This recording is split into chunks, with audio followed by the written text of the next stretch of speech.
Welcome back to another episode of the Divine Gossip Girls with your hosts, me, Maggie, Sophie, and Carly. Today we wanted to do a little Valentine's Day, Galentine's Day episode for ya and talk about the energy of love. We want to talk about love in all forms. We want to talk about friendships, family, relationships, and self-love, and kind of the energy that is held in each of these spaces, and our personal relationship, our personal healing journey with them, as well as just some kind of tips and tricks spiritually of what the energy of love is all about, because it is our highest frequency. Love and gratitude are one and the same, and it's our highest frequency. So let's tap into a little extra love. And if you're feeling a little like you don't have love in your life, or you're feeling a little low, know that we love you. We love you for showing up. And I hope that you feel that energy today in our chat. So let's just get right into it.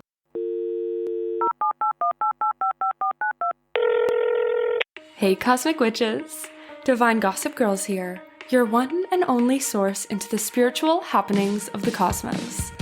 Ever wonder what this month's energy will have in store for you? What the planets and stars are even up to? Or if the universe can just help you catch a break already? Well, lucky you, because we have all the spiritual secrets to tell. Get ready to sip on your weekly dose of divine tea. Okay, so I feel like there's a lot of topics that we can start with here, but I kind of was hoping we could just start with the topic of self-love. I know it's a very popular term everywhere, all over media, but I really wanted to talk about the energy of self-love, this idea, like RuPaul says, if you can't love yourself, how are you going to love somebody else? And talk about the energy you need to get in, the energy that you may need to heal within you to truly tap into that self-love. I know Carly really wanted to talk about that divine feminine and divine masculine energy, and I think that's the energy you really have to work with and heal when you're tapping into that self-love before you can attract like real connections into your life, and ones that are super fulfilling. That doesn't mean you won't have people in your life that are fulfilling without healing, but it just means that your vibration to call those people in are going to be that much more potent when you are in this space. So Carly, did you want to just start her off? I know we wanted to talk about just a little disclaimer beforehand about how sometimes people say, oh, feminine energy is portrayed as weak, but it's just because we don't really allow ourselves to see a lot of magic within it, and this idea that it's separate from gender. Yes, of course. I love talking about divine feminine and masculine energy, and I think it's beautiful to preface by saying these energies have nothing to do with gender. They are just energy. They are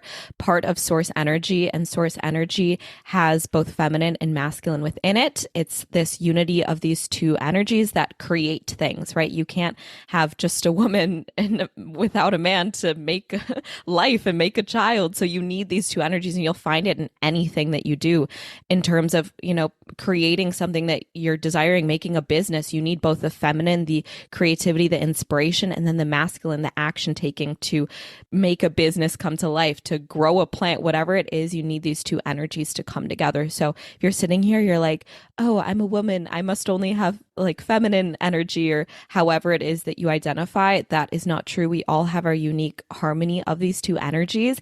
And you can actually discover, if you're kind of interested in, oh, what's my unique harmony? What's my unique blend? You can go on to Cafe Astrology and look up your birth chart. And that will kind of give you a better understanding of what your unique harmony is. Maybe you have a little bit more masculine than feminine, or a bit more feminine than masculine, whatever it is. We all have our own unique blend of these two energies. And for me, I think a lot of us are conditioned to be in a hyper masculine state, because a lot of times, especially within Western society, and I think a lot of the way the world has been created over the past hundreds of years has it been through a very kind of wounded masculine energy of conquering and repressing certain energies, and needing to have certain energy come up on top. So we have generations and generations of certain energies kind of being wounded.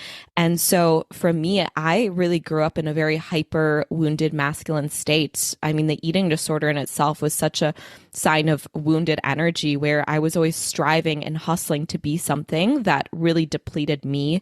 And so Oh, I mean, when I started my business, the foundation was self love, which I always find interesting because I remember Maggie did a card pull for me one time and she's like, it was on past lives or something. And you were like, it's so interesting that you started your business around self love because you definitely worked in the like love field in past lives. So I feel very connected to that. And through my journey of self love, it was really a journey of unlearning a lot of the things I had been conditioned to believe about what makes me worthy and what makes me lovable, and unlearn those things, and then coming back to my truth that I am love, I am part of the universe, and I have this source energy of my divine masculine and feminine within me at all times. And over the years, nurturing these two energies and watering them and finding unity within them in this dance of these two energies is what I believe has allowed me to feel so much more self-love, because it brought this awareness of, wow, I am so damn powerful. I hold this energy within me and I am so worthy just as I am. And yes, that's taken time, but I do really believe that self-love occurs the more and more you water your own energy and you start to nurture yourself. Because once you start to nurture yourself, you recognize how incredible you are. Yeah, you're not perfect. No one's perfect. We all have our flaws, but that's what makes us so powerful. We have our own gifts to bring to the world. And through kind of realizing that and honoring that, you become more protective of yourself in a good way, and your standards get higher. And so as you elevate your vibration, you integrate more self-love. It's just like you no longer let bullshit infiltrate your energy field, and you just start letting things go. So yeah, that's kind of my experience working with these two energies. I got literal goosebumps when you said like I am love, because that's exactly like what I feel like I've returned to as well.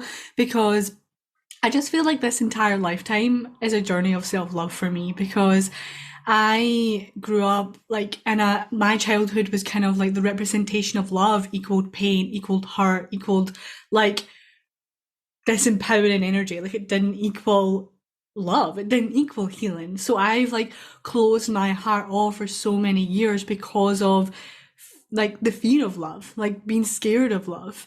And my kind of adolescent years, my teenage years, I was like so disconnected to my truth, so disconnected to like my own self-love. Like I didn't like who I was. I didn't like who I didn't even know who I was. And I spent a lot of my years like thinking there was something wrong with me because I didn't have a partner, I was never in a relationship, or I didn't feel good enough for anyone, even just friends. Like I always like, and this can resurface still to this day. Like I can feel the need to hide because I don't feel enough for my friends. I don't feel enough for the people in my life. So I feel like this entire like lifetime for me is a journey of self-love and returning back to that like healing energy of love rather than that painful energy of love that we for generations has been kind of like layered on top of us, and returning back to a more healing energy of love, like the truth. And I think like for me, it's been going on this healing journey the past 3-4 years, and it's not even surprising that I have attracted like you guys. I've attracted such healing relationships that actually support me in returning back to that truth, returning back to my self-love and creating a new empowering relationship and programming like around love, around self-love, around love in relationships, around love in friendships, and not being so scared of it, because I was scared of love. Like my representation of love was pain, and I didn't want that. And I think it's so important with kind of what you're saying to realize that like relationships are supposed to allow you to feel seen and held and understood. And I think that when we feel like love is fear or love is hurt or pain, it's because we're kind of also trying to like chase these relationships with people who also don't always have that space to hold for us, right? We're just chasing a relationship that we think we're supposed to have. So like the hard truth is that sometimes family you have to cut off. Sometimes there's relationships in your life that other people say like, oh, family has to come first. But even, the idea, the term blood is thicker than water, the full quote, it's something like, oh, what is it? It's water of the covenant is thicker than the blood of the womb or something. But basically, whatever the full quote is, it basically boils down to like the people you choose to be in your life are the stronger bond than the people who you were born into this life with. And it's somehow been twisted to mean like, oh, blood is thicker than water. Like you have to stick with your blood. And that's sometimes not always the case. Like if these are relationships that are truly and deeply harming you, then sometimes there's no healing that can be done other than cutting that cord. And it's the same way with this idea of this twin flame, super spiritual relationship. You can have a very spiritual relationship. You can have two people who are super, super woo-woo, and that's great. But there's this idea of twin flames where you push each other, because that's what a twin flame does, is they're your foil, right? And so you push each other. They have all the lessons that you need to learn, and you have all the lessons that they need to learn. So when you first meet, there's no common ground. There's no common ground to stand on of like what you guys both know, and you can hold space for each other. It's always about learning. So sometimes when you are aiming for these like ideas of what society is telling you need to have in love, of this twin flame relationship, this passion filled where we fight and make up and all this stuff, and this like really tight, close knit family, but the reality is that's just not what you need. You have to realize that relationships need to serve you in a way that like you feel like there's space that is safe for you and that can be held for you. And that's something that surprises a lot of people about my relationship. I've been with my partner Joel for 7-8 years now, something like that. I don't even know anymore, but for a long time. And I had my spiritual awakening like in the middle of our relationship, like 2-3 years into our relationship.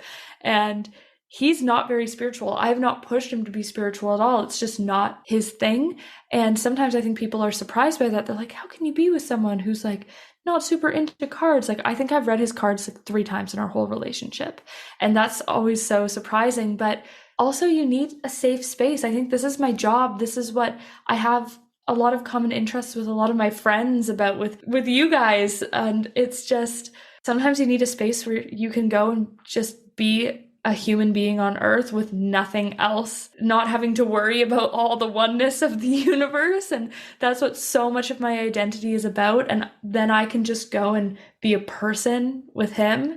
And I think that's just important. Like different people are going to serve different roles. There's different types of love that you're going to have. Like the love that I have with you guys is different, obviously, than the love I have with Joel. Like you guys get me, get my ideas. I feel like I can say something, you'll understand it. Whereas with him, I feel like I can just be me as a person. He gets it. And I can talk about spiritual stuff and he's not going to shame me for it. He's like, yeah, that's cool. You got your rocks. And he's going to support me in it. He might not understand, but he will support me in it. So I think there's just these different relationships in your life that can allow you to hold the space that you need. And then there's sometimes these ideas of spaces that you think you need, like family, like this big passionate twin flame relationship, and you realize maybe that's not for me. Yes, I love all of that. And I did want to touch a bit on, I guess this is kind of going back to what we were saying before, but how a lot of us, and how you mentioned like with twin flames being, I feel like it's a very hot topic, hot word, and like, what does it even mean? And a lot of times people will just be like, oh, I'm trying to look for my twin flame, but not knowing what that kind of means. And a twin flame is basically just when your soul splits and you reincarnate as like 2 separate people, but like in the same life. And yeah, you can, I mean, honestly, I may have a twin flame that's like another woman. Like it doesn't have to even be a like romantic relationship, but like Maggie was saying, it's just someone that holds a lot of your soul lessons, that reflects it back to you, and you hold a lot of theirs because you're part of the same soul. We're seeing more and more twin flame reunions happen, I think, more as consciousness continues to ascend. And so it's more common for people to run into their twin flame, but you might not as well. And it's okay if you don't. But I think there's this idea that we find more safety in fear versus love because so many of us are conditioned to believe that love is something that we experience conditionally. And you can even look back at your childhood and be like, okay, the times that I experienced love was when I was hurt. I got, a knee scraped on the playground, and that's when someone would come and give me a hug. When I was really sick, that's finally when I got attention from my parents. Or when I was really doing unwell, that's finally when people would pay attention to me and love me. And so we started to believe that love is something that was conditional, and it was attached to more fear and hurt and wounding, because the more that we are hurt and we are wounding, the more that we call for attention.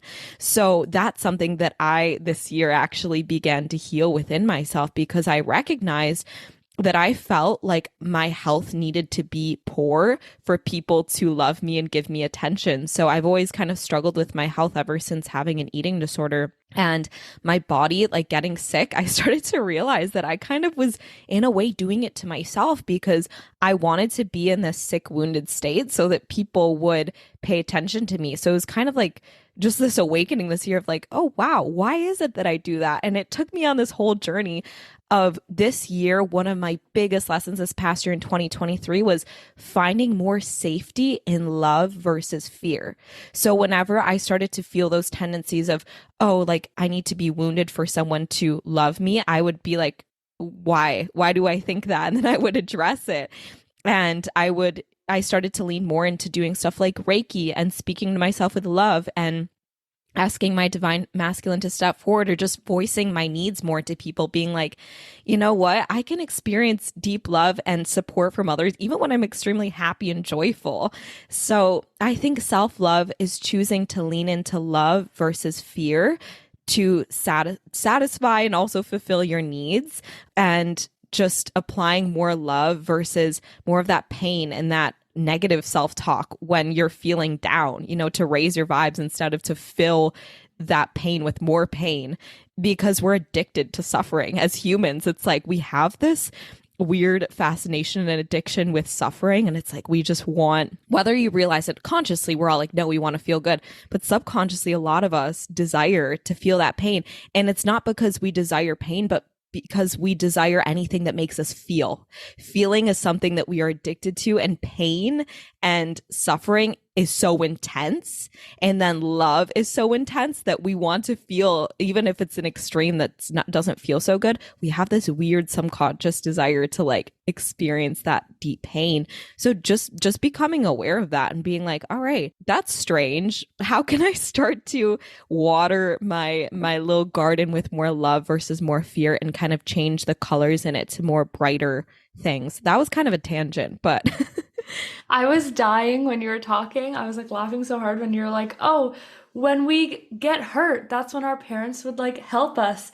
And like my mom like did not do that. Not in the way that like she didn't care, but she would just like look. She would wait a second. Like, how a lot of parents like their kid will fall and they're like, oh, whoa, whoa, whoa, are you okay? She'd like wait a moment to see my reaction. And then like if I was really hurt, she'd come and make sure. But I have this like vivid like memory and like this story that they'd always tell me, that I loved my bike, and I would ride around. My grandparents lived on a circle street, and I would ride around on my bike, and I would like completely wipe out, like scrape across the pavement, and everyone would be looking, and then I'd get back on my bike and keep going, because I was too afraid they were going to take away my bike if I said that I hurt myself on it. So they know, oh, if Maggie's crying, she's really, really hurt. But then I think even later on in life, other relationships I had really did solidify that idea that, oh, people show you more love when you're hurting. And I think that's something not only that we can start to switch within our brains, but I think that's really interesting, of something that we can start to like actively watch within ourselves too. Like if your friend is hurting, you probably hold way more space for them than when they're celebrating something. Like if your friend comes to you and they're like, I'm so upset, I'm so angry, I'm so depressed, like you're gonna hold so much space. You might talk to them for hours about it, right? You might be like, well, how are you feeling? How can we help this? Whereas when someone has something to celebrate, you might be like, oh, that's so amazing, and then move on so quickly. And I think as people who want to create these relationships that are so magnetic and so on fire and so aligned. I think that's something we can also do within ourselves, is be like, that doesn't mean I'm not holding space for people when they're low, but it means I'm going to equally hold space for people when they're high up. I'm going to be like, that's amazing. How does that make you feel? Like, how are you feeling? How do you want to celebrate? What do you want to do? Like, holding that space to be like, I honor the joy in your life and the happiness of your life and the ups in your life as much as when you're feeling low. And I love you just as much when you're winning. So like, I want you to come to me when you're winning, because a lot of people get triggered when other people are winning, right? There's all these stories about jealous friendships and not real friendships, because you'll be like, oh, I just got a promotion. And then everyone's talking behind your back about whatever, because there's a little bit of envy. So saying, you know what, even if I'm triggered in that moment, there's nothing wrong if somebody else's success triggers you, but just see that trigger, realize this is not about you, and hold the space for people just as much as when you would hold the space for them when they're low. And I think you'll notice that your own joy raises as well, and your own self-love will raise as well, because you're looking also on that positive side a little bit more, and you're working through anything that comes up around joy. If you're triggered every time somebody else feels accomplished or joy, how is that trigger showing up when you feel accomplishment and joy? No, I love that so much. And it's so powerful to recognize in the different ways that it can show up as well, you know? And I feel like for me, it's funny, like, I'm in this like deep hole, not deep hole, but like this deep reflection hole of like, okay, like how was like my childhood? Like what comes up for me is like my mum is love. Like she is love as well, but she's forgotten that. She actually has forgotten that because of pain and trauma and different things. But as a child, I had my underlying heart condition, and I was like in and out of hospital like for the first 5 years of my life, and constantly being gifted things and bring flowers, and my papa would bring flowers. And there's actually a story where my papa came into the hospital and he brought flowers, and my mum took them away. And my papa came in the next day and was just like, where's Sophie's flowers? And my mum was like, I took them home. I thought they were for me. And she was like, no, they're for Sophie. And so I know that there was a lot of love sprinkled throughout like my childhood as well. But like Carly said, it's like that was also because there was something wrong with me. Like I had my heart condition, and I think unconsciously it's created those beliefs around me that there's something bad needs to happen, or there's something wrong with me, and like I can't be loved unless there's something wrong with me. And it's a process of unlearning that, and something like I always like think about as well, and something I wanted to like ask your opinion on, because obviously we spoke about how you have to love yourself before you love someone else. And to an extent, like that is true. But I also feel like you can still be healing when other people are loving you as well. Like yes, to an extent, I love myself. I do feel a lot more whole within myself than I did 3, 4, 5 years ago. Like I did not feel whole within myself. I didn't like being with myself. However, now I can be with myself. I do have an extent of love within myself for myself, but I know I still have healing to do. But that also doesn't take away from the fact that I have people in my life like you guys and clients and friends who do still unconditionally love me, regardless of the fact that I've still got self-love to heal. Does that make sense? Yeah, and I think that also plays off of the idea that you mentioned earlier, Sophie, that like self-love and healing are not a destination. Like it's not something that now I have all the self-love, or I am fully healed. Like no, the human experience is a continuous learning, unlearning. You know, you experience things and then you grow from it. Like the ultimate destination is like when we die, you know, we die and then we're going to go off into another realm to do other work. If you have a belief that you need to be in a certain state to receive more aligned and loving relationships, I want you to recognize that and then throw it out the window, because that couldn't be further from the truth. You are capable of experiencing incredible relationships no matter where you are in your journey, but it's just recognizing that oftentimes, if you are in a deep state where you hold a lot of subconscious beliefs around unworthiness or, painful love, you're more likely to attract or accept love that reflects those beliefs. So yeah, you can be open, but you'll just learn through them. Like I believe in my past relationship that I manifested someone that was a direct mirror to a lot of my codependency and my fears about not being worthy or lovable if I didn't look a certain way. I learned so much in that relationship from being there with that person. And I was not in that relationship. I also awakened spiritually. I was not doing any work at the start of that. And I still experienced an incredible love that taught me so much. But I think it's recognizing that when you start to awaken to this journey of ascension and like growth and spiritual growth in love, you're able to see your experiences and your relationships as a mirror and a platform for deeper growth and deeper healing and just a place for you to experience more joy. So I would like everyone to just reflect. I think especially a lot of women I've seen within the spiritual space of being like, oh, I'm not healed enough to be in a relationship. And I think that's totally okay. Sometimes you're in a place where you don't want a relationship. And I think that's totally fine. You don't, a romantic one. But I think at any point, if you desire it, like what it takes is you to be open to receiving. And I think we almost in a way block ourselves off as a form of protection and hyper independence a little bit, because I know I did that after my last relationship. It's been a couple of years since I've been in another one, and I realized after opening myself up to dating other people just how much I was in a hyper independent state, because when my heart was just mine, I could never be hurt and I could never, had my emotions played with. But the more I opened up, I just realized like, wow, like there is things that I can't just do on my own, and I have to allow others to help me see these things and to help me heal and grow with them. And even opening yourself up to new friendships too. Yeah, it's scary. It's scary to let in new forms of love. But oh my God, the amount of healing and growth that happens when you open yourself up to people is insane. And yes, like you experience when you open yourself up to love, you open yourself up to deep pain as well. But it's all in a human experience and it's all impermanent. So you feel it, it arises and it passes away. So I think love is just so beautiful. And I don't know where this is going, but like we're here to experience a deep rate of emotions, and the human experience is such a unique experience that not many souls get to have.